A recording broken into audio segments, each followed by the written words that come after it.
Mains देगा, railway में जाना है तो रेलवे का देगा, यानी जो सिलेबस होगा ना वो हमारा प्रीलिम्स का सेम ही रहने वाला है। और अगर मेंस की बात करते हैं तो थोड़ा बहुत 10% 20% जो है वो डिफरेंसेस आने वाले हैं। तो यानी आप प्री और मेंस की तैयारी कैसे करेंगे, किस तरीके से आप अपने मैथ्स में बहुत अच्छा स्कोर लेकर आ सकते हैं, किन किन बातों का आपको ध्यान रखना है, आपको क्या करना है यहाँ पर ठीक है।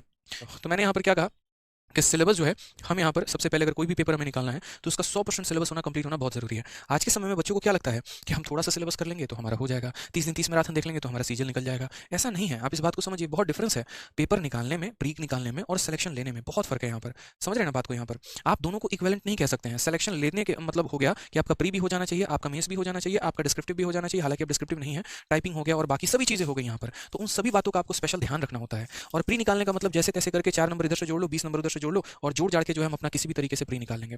आप अगर प्री निकालने की रणनीति पूछेंगे तो मेरा यूट्यूब के ही सेशंस देखो, उससे आपका प्री निकल जाएगा, कोई टेंशन की बात नहीं है। मेंस भी निकल जाएगा आपका, कोई दिक्कत नहीं है, लेकिन आपको बहुत सारी चीजें ढूंढनी पड़ेगी अलग अलग जगह पर, जहां पर जो जो चीजें मैंने पढ़ाई है वो सारा आपको पता करना पड़ेगा। ये जो बैच मिलेगा आपको, इसमें कंप्लीट सॉल्यूशन मिलेगा, वन स्टॉप सॉल्यूशन, जहां से आपको हर चीज का बेनिफिट होगा। तो फिलहाल अगर मैं यहाँ पर आपसे बात करूँ यहाँ पे, तो किसी भी एग्जाम को निकालने के लिए सबसे पहले अपने सिलेबस को 100% करना जरूरी है।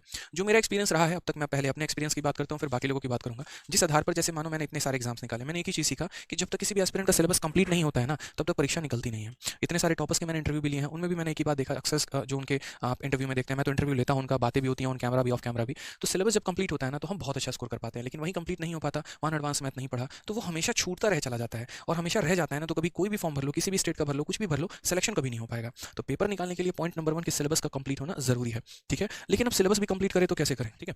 तो मैंने यहाँ पर आपसे ये कहा कि देखिए, सिलेबस भी कंप्लीट करना है तो कैसे करना है, क्या ऐसे कि हाँ एक्स मान के कर लेंगे, वाई मान के कर लेंगे, ऐसा नहीं होगा। सिलेबस कंप्लीट करने के लिए भी आपको जो है इन बातों का ध्यान रखना होगा कि अप्रोच जो होनी चाहिए वो बहुत शानदार होनी चाहिए, स्मार्ट अप्रोच होना चाहिए। ऐसा नहीं कि एक्स मान के कर रहे हैं, नहीं तो पता चला यहाँ पर कि आपसे पहले आपका पड़ोसी, आपका जो साथ में जो बैठा कंप्यूटर है, वो पहले ही सवालों को करके आगे बढ़ चुका है, और आप यहाँ पर बैठ के जो है अभी 20 अटेम्प्ट कर रहे हैं, 25 अटेम्प्ट कर रहे हैं, मान लीजिए। उसके बाद कई जगह और कई बार पढ़ने से बेहतर है कि एक ही जगह पर एक ही बार में अपना पूरा सिलेबस खत्म करें। मैं ये नहीं कह रहा कि आप इस बैच से खत्म करो, बट मेरा आप लोगों से एक छोटा सा सजेशन रहेगा कि जैसे मान लीजिए आप थोड़ा यूट्यूब से कवर कर लेते हैं, थोड़ा यहाँ से पढ़ लेते हैं, थोड़ा वहाँ से पढ़ लेते हैं, तो ये थोड़ा थोड़ा थोड़ा पढ़ने से बेहतर है आप कहीं एक फिक्स कर लीजिए कि यहाँ पर मुझे इतना पढ़ना है और उसी को कई बार पढ़ना है। जो लास्ट है वो ये है कि नए क्वेश्चंस की ज़्यादा प्रैक्टिस करो। मैंने अक्सर यहाँ पर ये भी कमी देखी है, बच्चों के अंदर क्या होता है कि जैसे मानो पुरानी सी किताब ले ली कोई, 1994 से 95 से 96 के सवाल लगा रहे हैं, 2010 2012 के लगा रहे हैं। आप मेहनत तो कर रहे हो, लेकिन दिशा आपकी सही नहीं है, और दिशा सही नहीं है तो दशा भी आपकी सही नहीं होने वाली है। आप मेहनत करो, अच्छी बात है, लेकिन नए क्वेश्चंस लगाओ यार। जो अभी राइट नाउ रिसेंट में पेपर में पूछा जा रहा है, जो टीसीएस आपका पूछ रही है, आपको तो पता होना चाहिए कि आपका वेंडर कौन है, बनाता कौन है, पेपर बनता है तो क्या पैटर्न है, आज के समय में किस तरीके से क्वेश्चन आते हैं, अरिथमेटिक का वेटेज क्या रहता है, एडवांस का वेटेज क्या रहता है।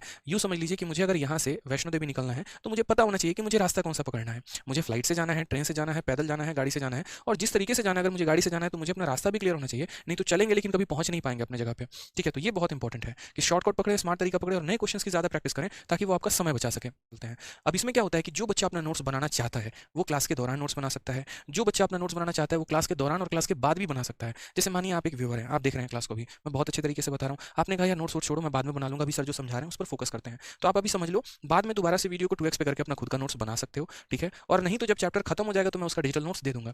खुद के नोट्स बनाने जो है वो ज़्यादा अच्छे होते हैं और भी तरीके से, लेकिन अपने जो बनाए नोट्स होते हैं ना, उनमें अपने हाथों को पता है, अपने दिमाग को पता है हमने क्या लिखा है। तो अरिथमेटिक के ये सारे आपके सिलेबस हैं, percentage, profit loss, discount, CISI, ये पूरा का पूरा, और एडवांस का ये पूरा का पूरा सिलेबस है। 2 टॉपिक्स नए ऐड हुए हैं, स्टैटिस्टिक्स और प्रोबेबिलिटी, ये आपके बैच में मिलेंगे।